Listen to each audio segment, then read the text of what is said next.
Alam mo ba, hindi ko nakita. Nung si Sam walang baon, binigyan mo pa.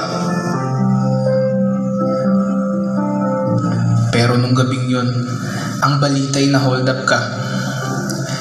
Naglakad ka sa dilim, tinangay ang bag na nag-iisa. Nadali pati wallet at yung laptop mong sira-sira. So paano ka na? Kinabukasan dumating ka, parang di ka nag-aalala. Naisip ko na lang na baka mayaman kang talaga. Pero sa trabaho ko sa palengke, andun ka, namili ka. Binalik mo yung repolyo, yung karne binawasan pa. Ubus na ba yung pera?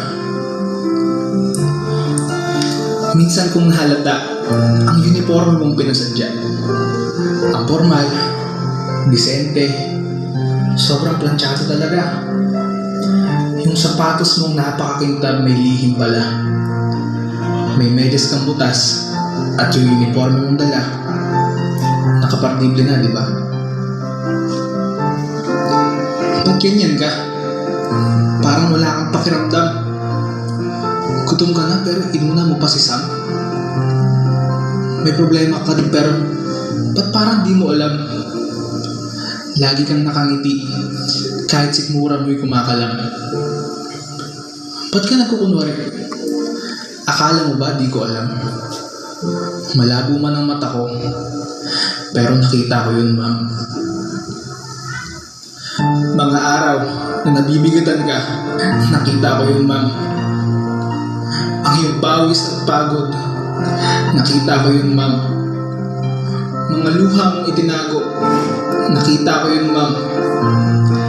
Hindi ka man nakikita ng mundo, nakita ko yun, ma'am.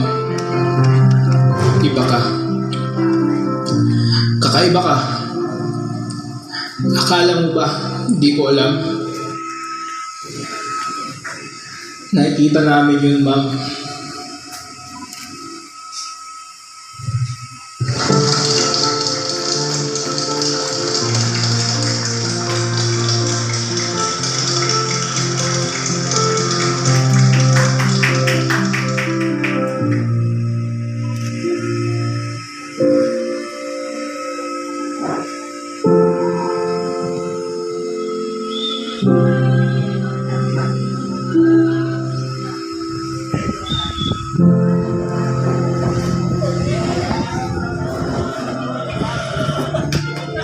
Okay, thank you so much.